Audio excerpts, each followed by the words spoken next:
Sup Shredders, my name is Logan, aka Spiderhands, and welcome to an SP Reacts, where today we got ourselves an EP from an act named Asa Gibbs titled Mourner Monument Deluxe. And if we switch over to here, we got ourselves the EP on the screen here on Spotify here.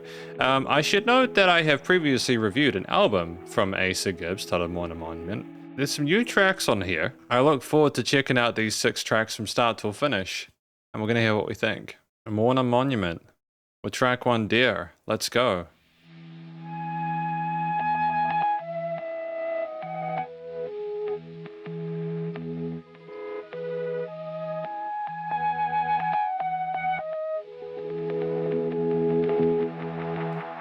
It's very deliberate how it comes in from one side to the next.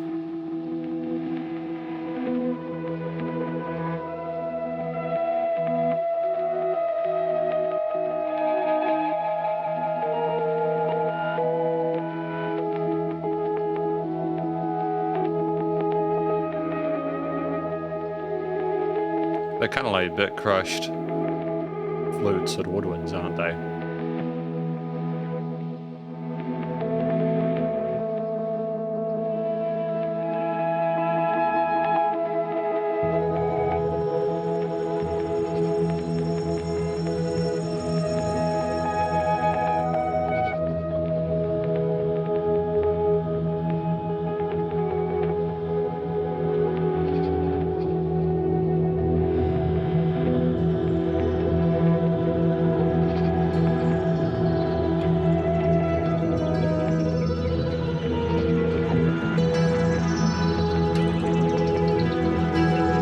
It kind of seems like it's massaging your brain a little bit, you know.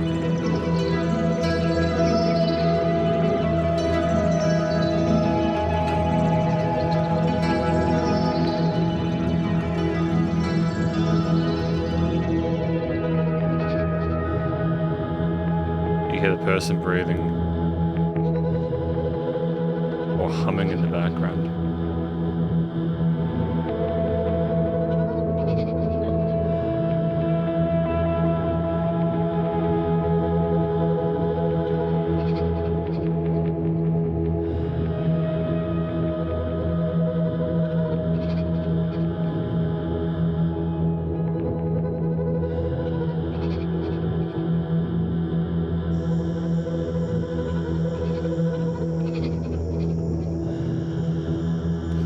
Now, I do remember the cicadas from the previous album. It's quite nice to have them come back here and for this one.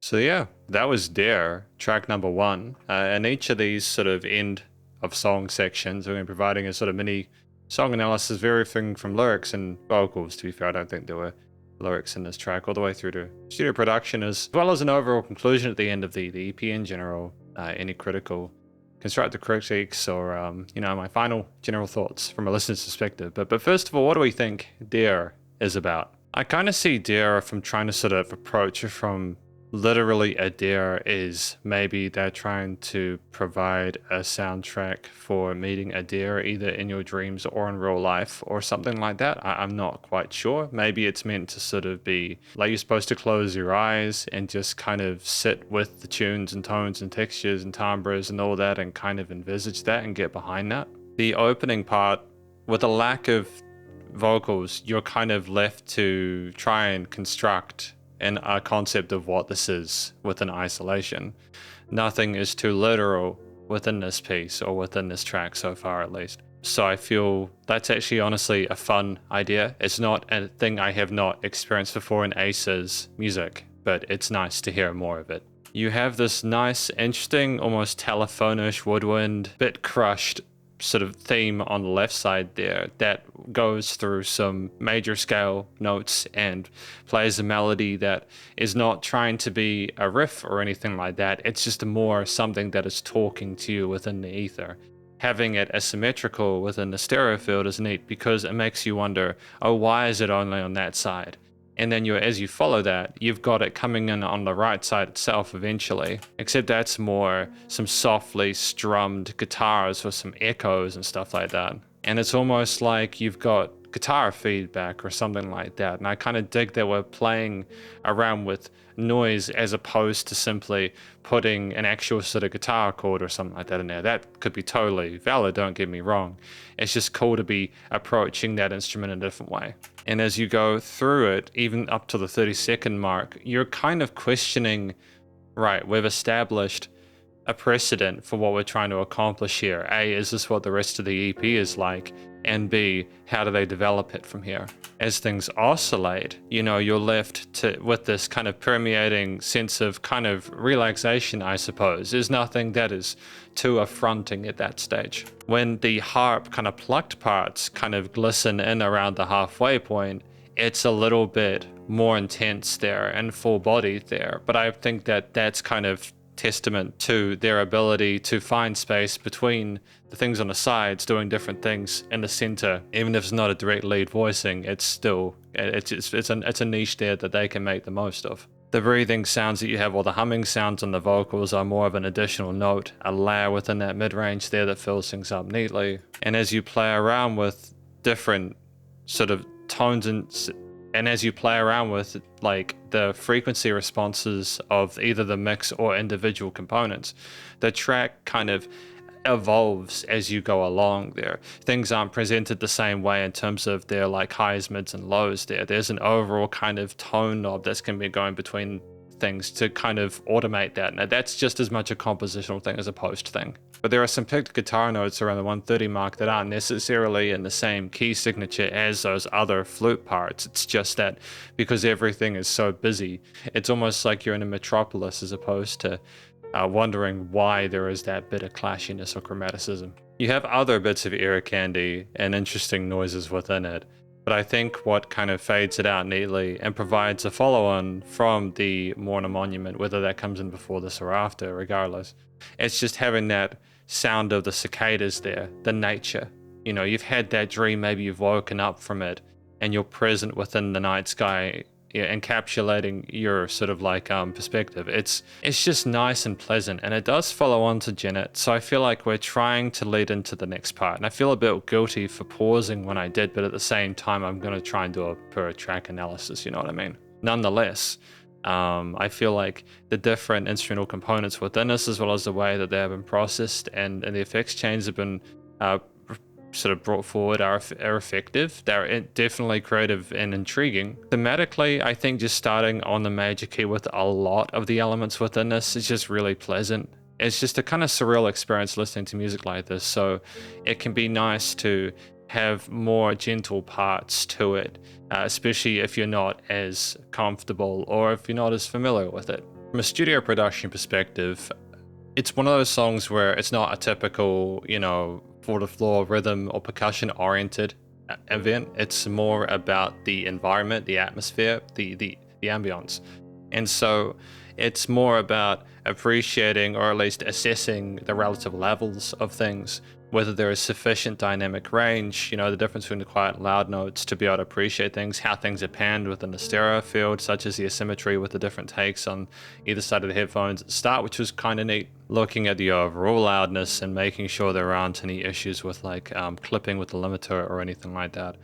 Ultimately, I think there were deliberate resonant frequencies here, I think, to play around with listeners' expectations and stuff like that and to lead them by the nose a little bit, but nothing too abrasive. Ultimately, I feel like the studio production has been consistently good across Ace's stuff, and I look forward to hearing more. As we have Jennet Part 2. Let's go.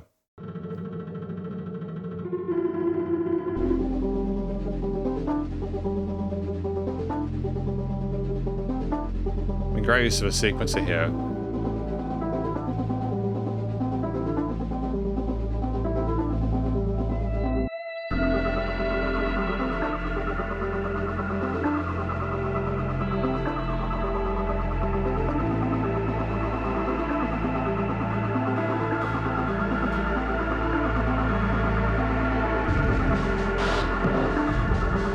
Heavily distorted drums there.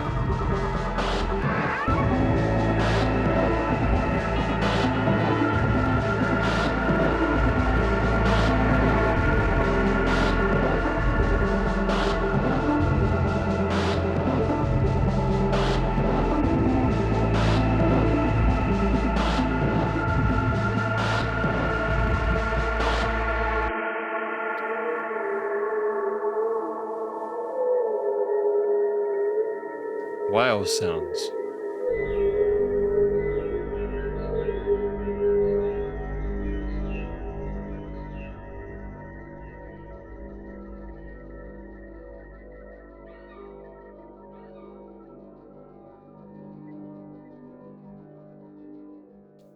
Well, we're using slides to the wow, wow on the guitar or something like that. If that's the case, I think that's kind of dope. Yeah.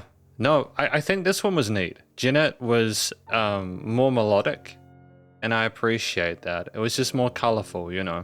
You start with that cluttering at the beginning there, because I'm not sure what Jennet. I know that Jennet was in the previous album, to be fair, but then with these songs, I'm not necessarily familiar because there's a lack of a descriptor there. You kind of just assumed to. Oh no, hang on, no. Wait, it was like a bird or something like that. I think it was like a bird I said it was last time. Something along those lines there. But after the kind of clickiness at the start there, after the cicadas that we had in there, we have a piece there which does cling onto a synth sequencer that oscillates between two different root notes and has two different ideas and concepts in a 16th note groove. And I like that.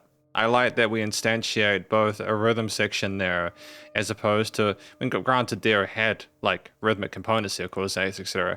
But here, it's almost like you don't necessarily need a drum kit because you can follow along and nod your head to it in halftime. But then we include those drums and they're so heavily distorted there and so kind of rash and abrasive, but like the way it's produced is ironically not too sharp at the same time, so it's not too off-putting. And there's gentle kind of hum to a lot of the elements within the track, even from the sequences at the start that gives it the kind of analog tone. So I assume they may be using analog synthesizers with this. There are oscillating white noise machines and stuff like that, and it's just very kind of surreal sounding.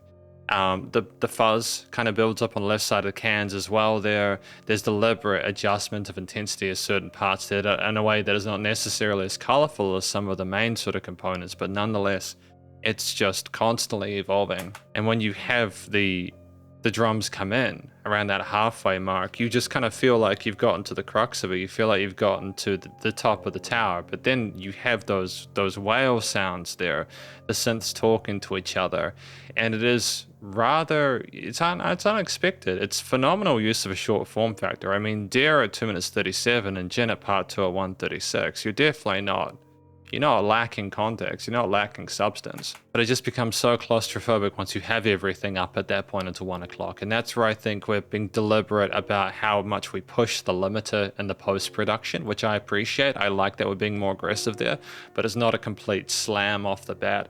We kind of have the frog boiling in the pan a little bit. And then you completely separate yourself from that with these kind of glitchy, spacey, kind of constant eerie notes on the right there with the wow there. It just seems you're going through different universes with this one. And we just fade out as well. So I don't feel any closer to necessarily understanding Jennet. It's just more that we've had more of it. But nonetheless, I feel like it's just really interesting. Like this kind of music is like you're painting, right? You're painting a picture per track and trying to establish it as a combined tapestry within a 6-track form factor. But yeah, we just clearly understand in terms of post-production, like this is minor oriented thematically. So it's kind of letting you know that maybe something a bit more sad has occurred as of the, like, I know it's such a basic thing to say it's sad, but it's also kind of melancholic because there's nothing that really infers a sense of loss. It's more, I'm just trying to sort of gather an emotion from something where it's not as blunt about what that is. Or maybe uncertain as per some of the uncomfortable harmonies in that last part there, like oscillating between some diminished, some Phrygians and like minor elements there in the fade out. But just the use of space as well at the end with the wow. I think that might have been the bird again at the end. I'm not sure, but we had whale sounds and bird sounds, and I don't know what we're going to get next, but just the studio production, just the changes in the intensity of the track as we mess around with the automation of things, maybe the volume of things, but also just knowing how to staircase it in a way where the song is more like it's alive rather than a preconditioned track. We have Wrong Leaves, Double Sky, track number 3.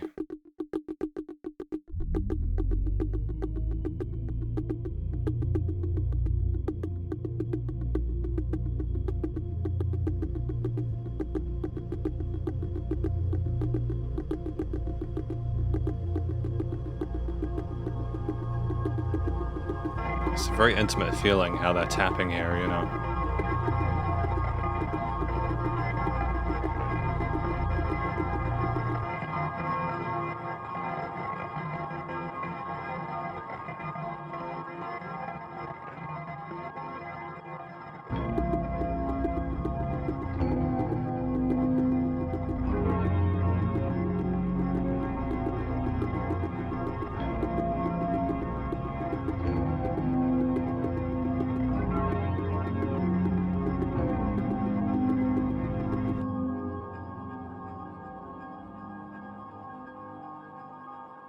This feels more deliberate with when it includes its rhythm sections.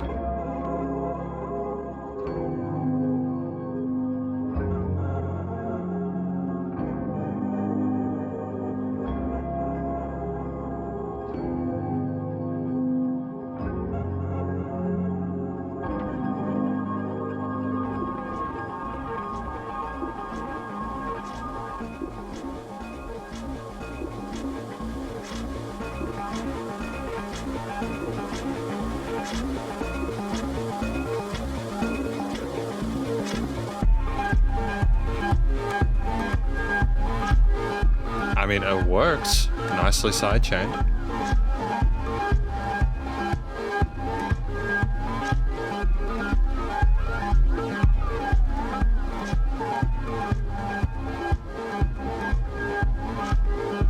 Kind of like happy robots be booping around.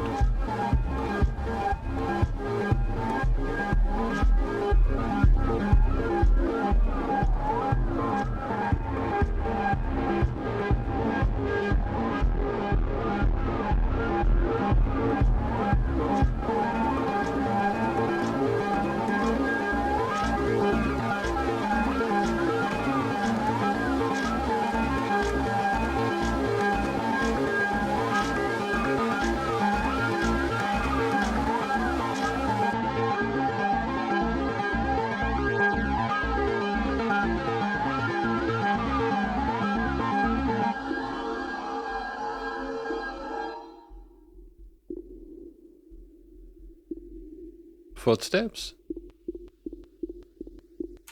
And we're even sort of like stepping that part, gating that part.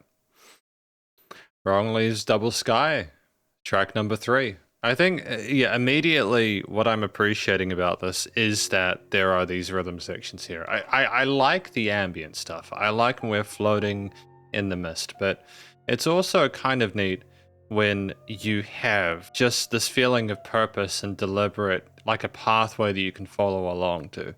Those tippy taps we had on the side of headphones are, the reason I said they were intimate, it literally sounds like someone tapping on your earbuds. And it's a son of a surreal feeling. Like that's a deliberate decision to kind of find that sound and to produce it that way, because a lot of those sounds are usually in the center. So we're kind of double tracking and panning those. Yeah, it's not easy stuff to produce, if I'm honest, but it's just so alluring when it comes in with that low end, that bass there. It just simmers in it. It's very intimate, and it's kind of beautiful as well. And just the pads, the string pads, they come up on the sides and they fill the mid range, and we're just creating this wonderful atmosphere to get lost in, especially if you're able to close your eyes and just listen to it and sort of imagine the possibilities. Of course, you still have the kind of glitchy textures and the kind of chipping and chopping and stuff like that, but that's a par for the course at this point. It's trying to let you know that it's a dream as opposed to a nightmare,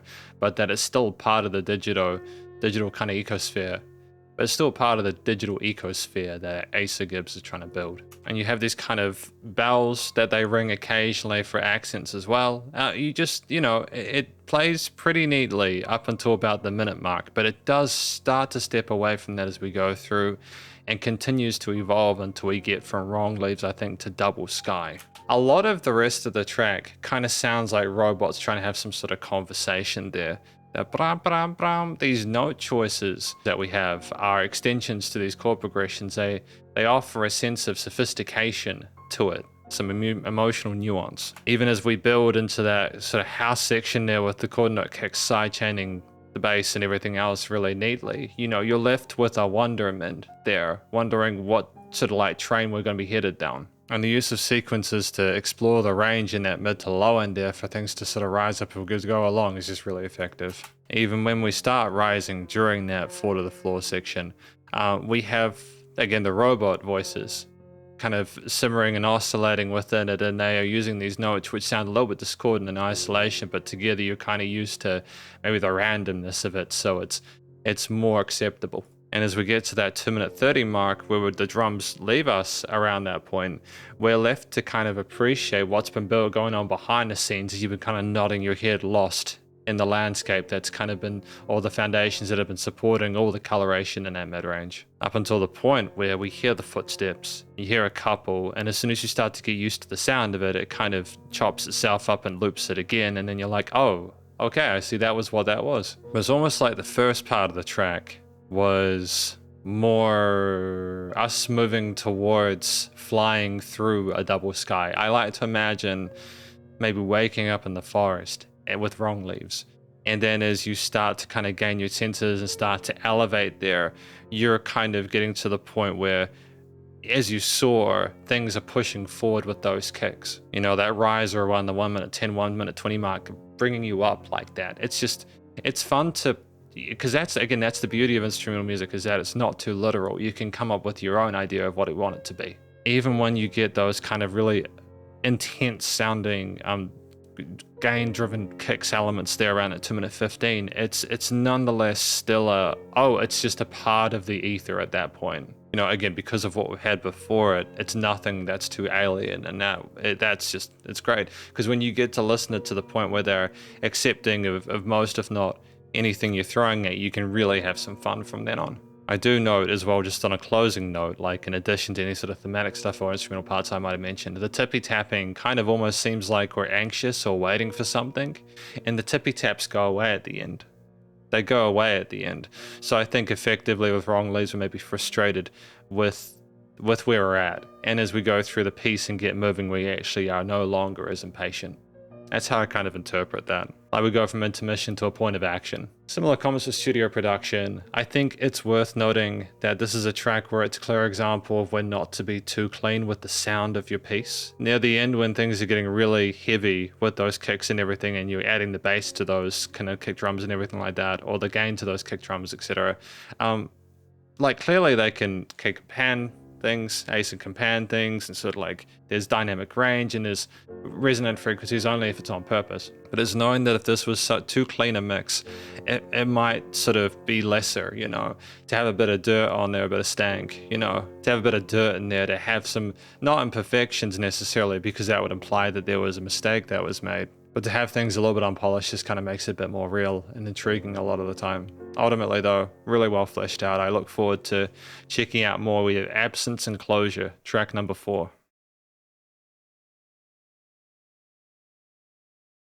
Let's do it. What do we got?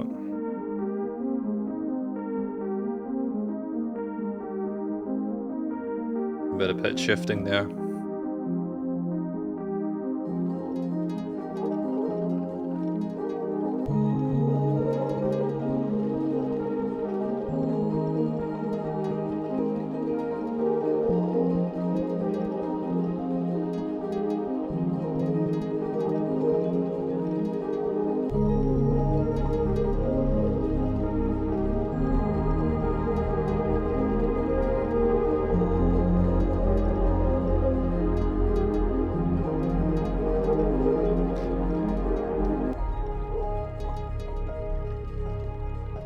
It's kind of like being on a fluffy cloud, isn't it?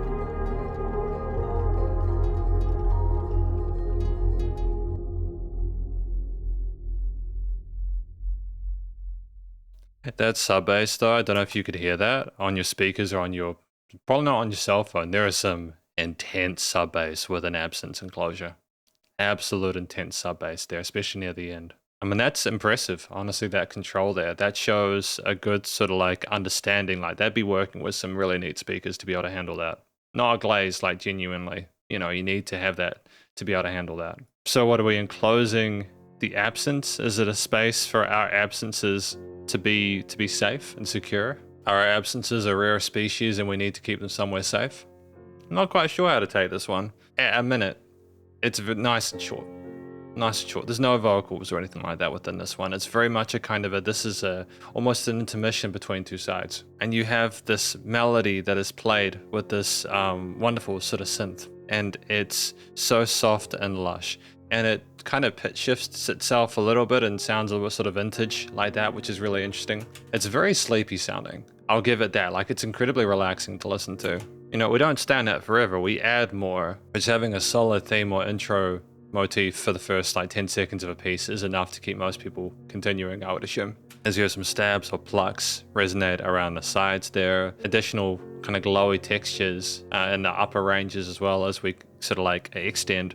It's just, you know, building that night sky above the sleepiness that comes from that initial lead. We even have this pad there that resonates in the mid-range, and it just sounds so peaceful sounding. It's a little bit kind of disconcerting, but like the resonance is deliberate there. You could hear that low end come in around the 30-second mark there, and because your attention is transfixed on what's going on with those synth leads and pads and etc., it's very subtle.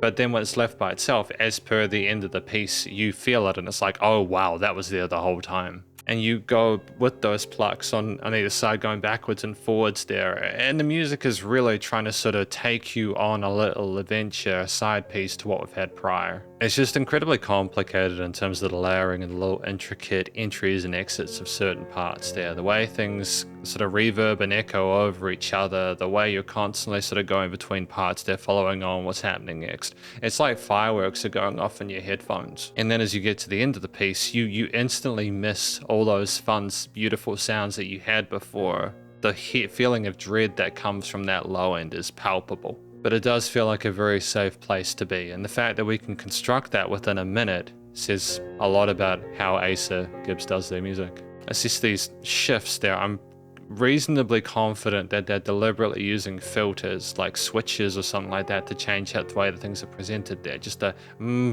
kind of that vibe shift there. Sometimes it's very smooth, almost legato-ish in the way that things adjust their presence within a track, but other points it really kind of brings itself down. There is a very subtle major leaning to this track in terms of key signature thematically there. There are extended harmonies and melodies that are put forward here, but there are ninths there. There are sevenths, and it's just it's like dazzling to listen to. It's also relatively understated. Nothing is obviously trying to take your attention too much. It's just more you're welcome to sit there and appreciate it for what it is. And you do miss it once it's gone. I'd say this is probably my favorite track off of the album so far. I do contend that I think that there has been more rhythmic deliberation here. I love the use of the 16ths throughout this, you know, EP in various points. I think that's just more my experience with more music that's more sort of directed as opposed to like vibe kind of coded. But at the same time, it's nice to sort of listen to different music and to be able to appreciate it. But yeah, just from a studio production perspective, just as I've said before, I cannot stress this enough. Knowing how much sub bass to put in and how to actually make someone feel it as opposed to just hear it is a skill that not all engineers and producers have, and I just think that Asa has nailed that. So well done on their part for the way that they approach things from an EQing perspective as well as a niching of things within the frequency spectrum perspective. Very good. We have track number 5, You Are My Dreamcatcher.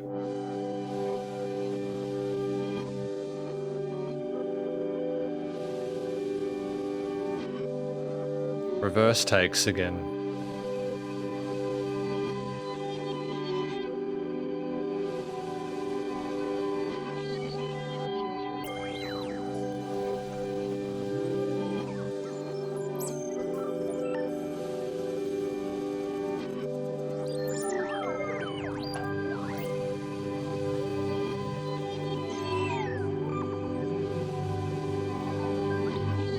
How do they design the beat boops?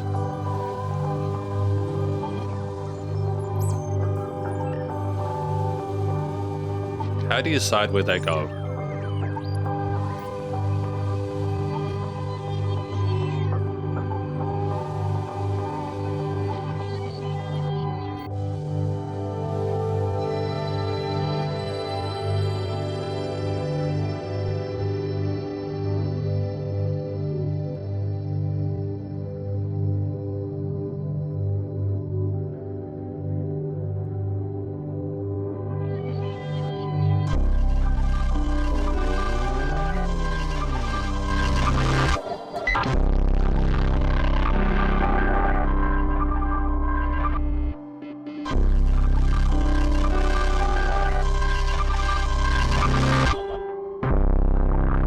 messing around with time signatures as well.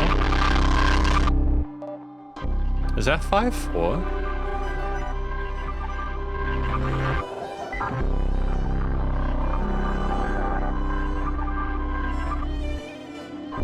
I think it is 5/4. Good job.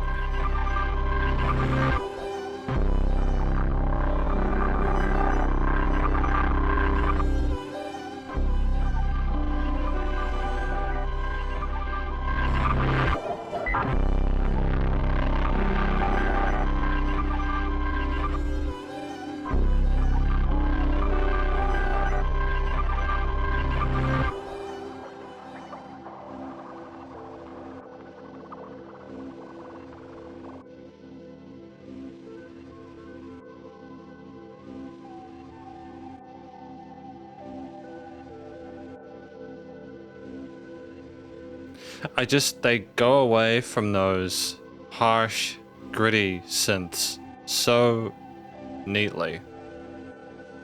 And there's just so much space left without it. And they kind of poke at the space, but they allow it, you know. They're not afraid of the listener losing attention.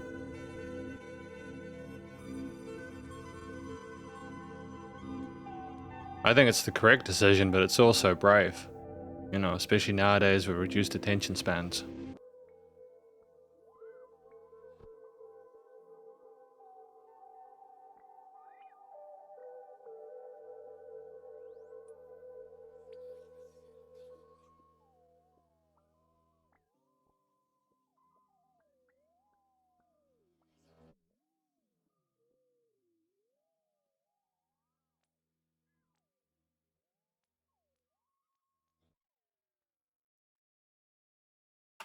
And that was that. You're My Dreamcatcher. Track number 5. Is this a love song? Is it a testament to someone else? I'm not quite sure. It could be anything. I'm not quite sure, but regardless.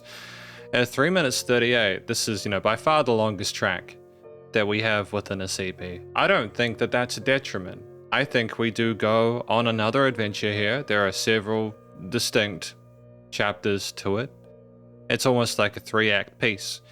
And you know, let's discuss it. You start again with those repeated kind of reverse takes there. I'm playing these interesting notes there and chords that I think if they'd been forward facing as opposed to reversed, they might have just been a little bit too blunt. When you reverse the attack off of them, they kind of faded and out like memories. And I don't know how they managed to do that. They needed to have done some really intense processing on those to get those to behave like that. Just maybe a plugin sort of gate or sort of like oscillate or plain envelope or something like that. I'm not sure, but just yeah, it would have been a specific maybe couple of synths with like slower attacks there to kind of get them to behave like that. There's always kind of robotic beep sounds as well, and lots of interesting kind of noises around the stereo field as well there. It reinforces a lot of the brightness that we've got within the existing elements, and it's just a way to, I suppose, contrast with some of the held notes by being a bit more staccatoed. Around that 1 minute 30 mark, when we have that furiously aggressive bass come in, it simultaneously isn't.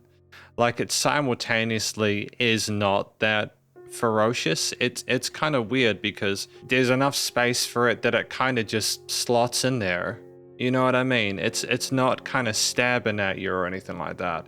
It's just kind of gritty and it has temerity, but it's just, it feels like it fits the gap nicely. You know, like it pushes the limiter and it's clearly loud, but like it's almost like things have been lovely enough to need it, so therefore it feels appropriate. You have a 5/4 timing to that as well, which I thought was really cool as well. It was nice to have the different time signature there. I don't know if we've been playing around with those yet, but if we have, I apologize, but I don't think we have. And as you work with the woodwinds and as you work with the strings on the side there, you just have cute little melodies there that are kind of wistful in their approach to establishing themselves in the absence of that bass once it's gone there, you know. That the dream has been captured. As we move into the last part of the piece there, we have things kind of fade out again, and we allow ourselves to be relatively silent at the end. You just wonder what we mean. But again, it's just a bold move having that amount of time between things there to kind of slow down our way through an aesthetic. And then to have that 15 seconds at the end just to be able to absorb it is very cool. It does kind of sound like the computers are processing these dreams there. It's very electronic, but not in a way where it feels inhuman.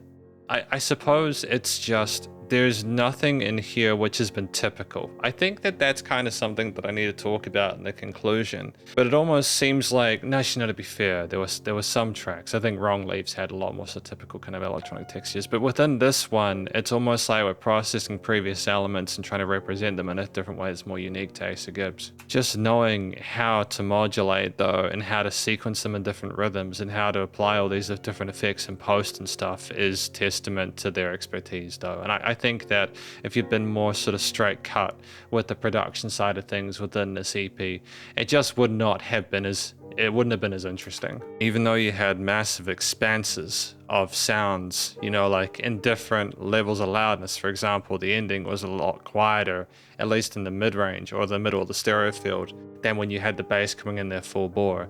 But it's almost like at the same time we're cognizant of how things spread around the sides, so therefore it's still relative to each other in a sense. It still feels connected. I think it's a major key leaning piece there. Even if there are some kind of like rougher set textures in there, I think it's still trying to be upbeat and positive despite the Mourner Monument, the Grey album, EP art, etc. You're left kind of going, why? Why is it like this? Did we find a resolution throughout this? Was it that kind of final purge before we got to a stage where we could accept things again? But it's just complicated note choices, especially with a lot of what's going on before that minute mark there. It just knowing how to put all those different layers together in a way where they won't fight with each other. It takes time to figure that out.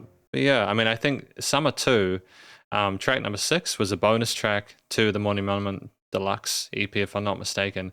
I don't know how to interpret it. We're gonna find out.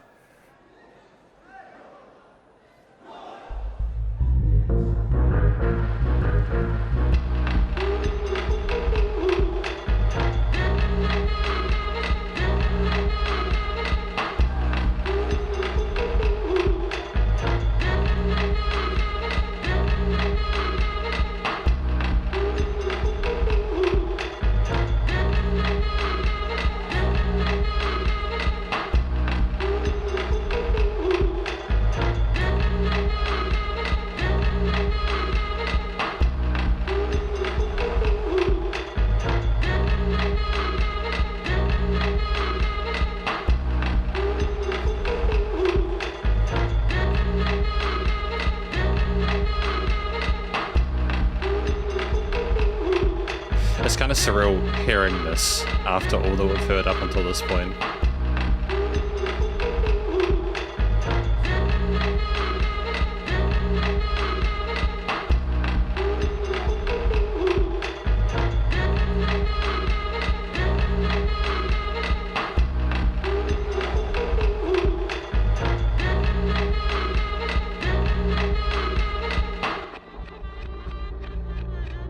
Where did it go?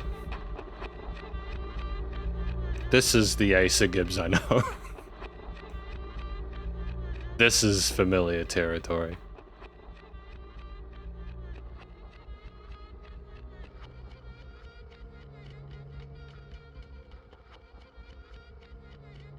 What are we doing?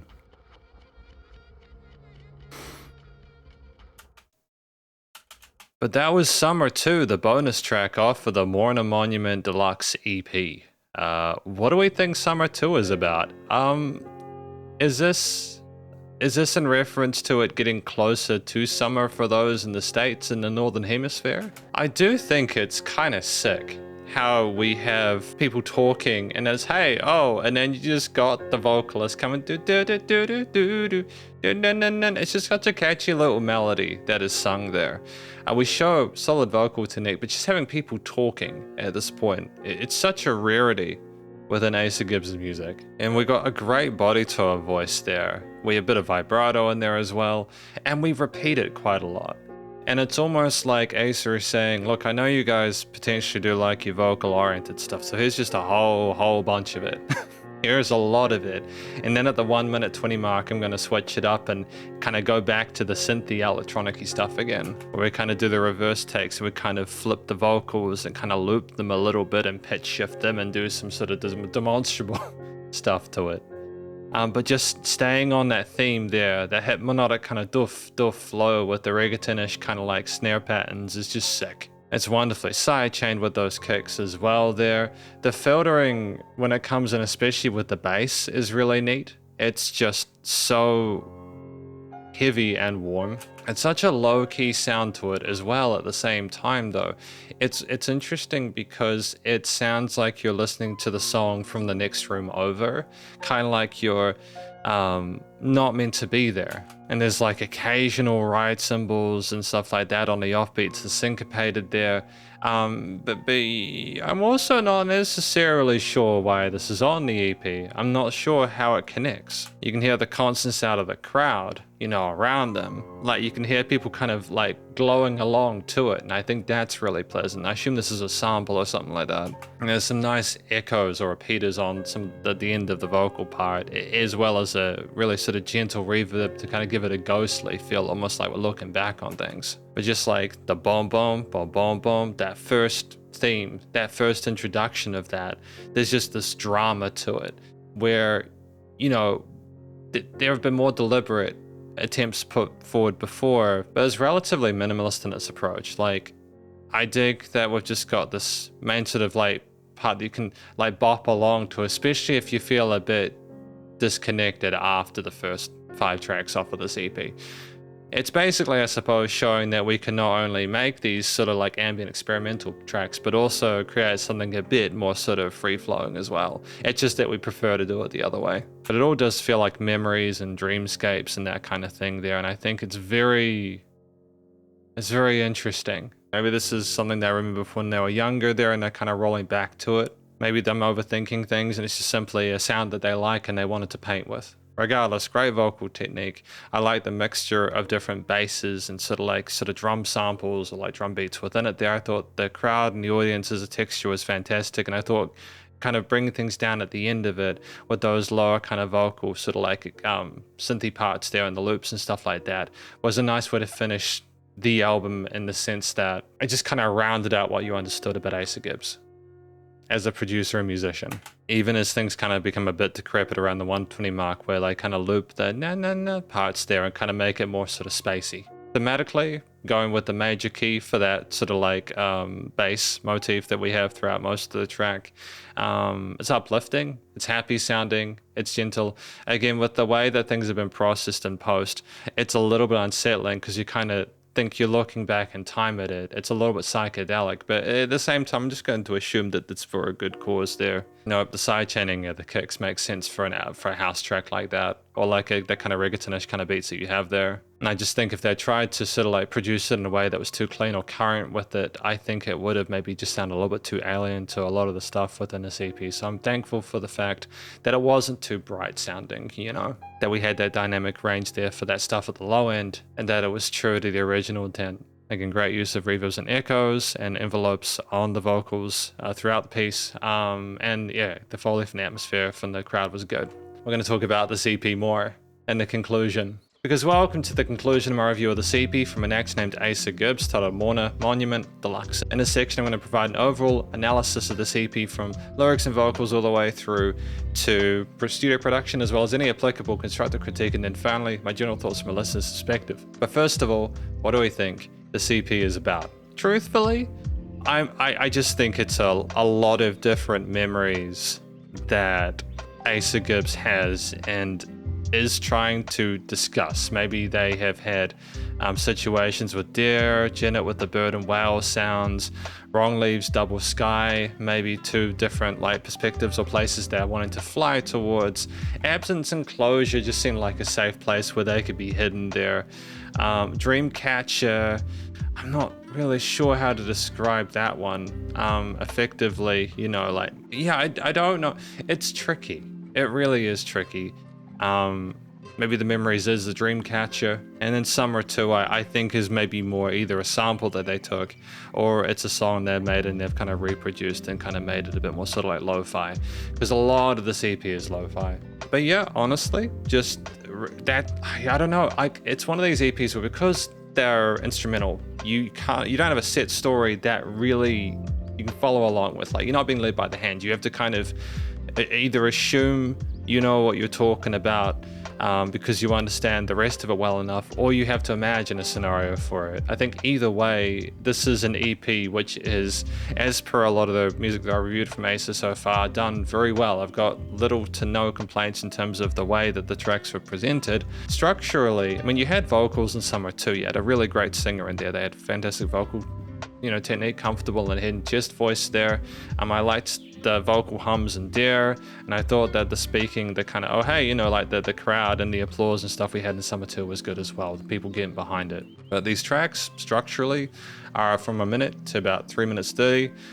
Even the track at a minute felt more like just a concept, and I think that's all it needed to be. Sometimes if a track is shorter than 2 minutes, it might be missing some context, but at the same time, we weren't trying to tell stories within these tracks from a vocal perspective. So you are more sort of painting with colors, trying to provide an overall summation of all the plethora of era candy-ish bits within this, as well as the different synths, I can talk about the main components. They're all through composed. I mean, to be fair, Summer 2 was a main sort of groove for 1 minute 20, and then we kind of went into the ether with the oscillations of the vocals at the end. But a lot of this EP is either about painting lots of individual melodies or textures, such as Wrong Leaves and Double Sky or Dare, or it is about facilitating a sort of a main theme like Summer 2 and just kind of getting you to sit with that and follow along with it.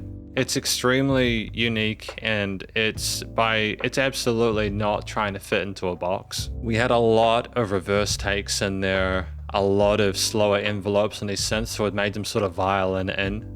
There were lead synths and melodies and sequences and stuff like that that were more sort of assertive and put their head into the ring or hand into the ring a bit more sort of like readily.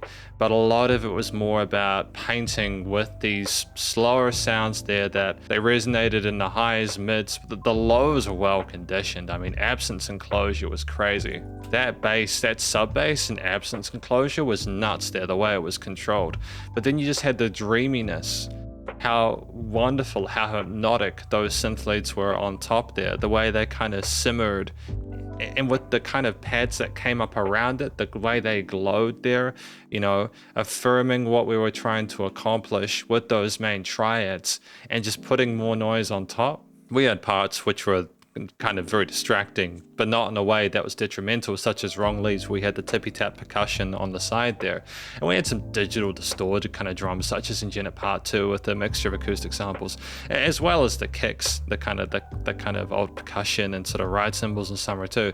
We had a wide variety of drum kits, but they weren't an all the time thing. Just using the tapped drums there, the way they were positioned on the sides of the stereo field there, the way they were very deliberate about the tone, intent, and slight adjustments of loudness there to sort of make them seem more real. Like, percussion is a secondary thing within this. A lot of the rhythms come from the instruments themselves outside of that, exclusive to that. Again, with the use of some set sequences and stuff like that, as well as some of the melodies. It wasn't a case of taking rests there. We often had these like half-time 16th note patterns that would be kind of elaborate or unpredictable. Part of the kind of like the complexity with the rhythm also came from when things fluttered or looped in 30 seconds or triplets there. Even held notes there would be gated in a way which they'll kind of stutter and chop themselves there. We had some guitar parts which kind of glowed and glistened and were a bit kind of like raunchy, but like never too aggressive. Speaking of bass as well, like in You Are My Dreamcatcher there, I mentioned how the low end of Absence Enclosure was relatively well behaved, but then we also had that kind of push in the middle of Dreamcatcher where it was just brutal sounding. But then at the same time, it was that continued through Wrongly's Double Sky as well. Like we had that sort of like quarter note kick rhythm there. I don't even know if we were trying to have a consistent sort of like sound with the drum kits. It was just so specific to the sound itself that we wanted. A lot of times in EPs and albums, we will try to have similar like types of drum kits or similar bass tones but like it's almost like with Asa Gibbs, they tried to make every single track its own separate part there, like you have 6 paintings as opposed to like a combined element. Sure, we played with noise there and in other parts there where, such as in Jennet Part 2, there was just this kind of roar that were coming on the side around the minute mark, but we always kind of backed off. And I think that's something worth noting as well, just structurally with these tracks, is that even if you had an established kind of concept, there would be a point at some stage where it would kind of back off. It's like Asa Gibbs is aware of the fact that you can kind of play around with the tolerance of people in terms of the loudness of things, but you need to offer them like a gentle recourse. You need to allow for space, like in You Are My Dreamcatcher, where there's like 15 seconds of nothing. That's the end for you to sort of peruse your own thoughts after it. Even like the whale sounds there, like the sound of the birds or the noises there, such as in Jennet Part 2, the slides there, the kind of the sequence of pads there, the spacey ones there, you're not left any closer to really kind of understanding it. It just does seem very surreal. But yeah, we explored our dynamic range from a compositional perspective very well. There were natural bell curves to most of these pieces, and you never left a track feeling like there was a deliberate, uncomfortable transition between elements there. There was a sense of smoothness. If there was a noticeable shift, it was often with like a high mid to like a low mid or something like that, and that's usually by filtering of the kind of resonant frequencies within the frequency spectrum, as opposed to the track kind of stab you out of it, you know. Yeah, there were lots of spacey futuristic sounds and beeps and boops and other points of effects there. There were subtle rises occasionally. There's like at least 20 to 30 different instruments within this. I suppose to create, I mean, I've summarized my thoughts on the structural, the style and leanings of things there. It goes thematically. You know, with an absence of lyrics, you need to either have your minor keys or your major keys. There are a few extended situations here where I think they were more sort of melancholic rather than trying to be happy or sad, but ultimately, it's an EP where I think we were grieving things, but they were maybe more representative. Like we were trying to sort of paint our ideations of those.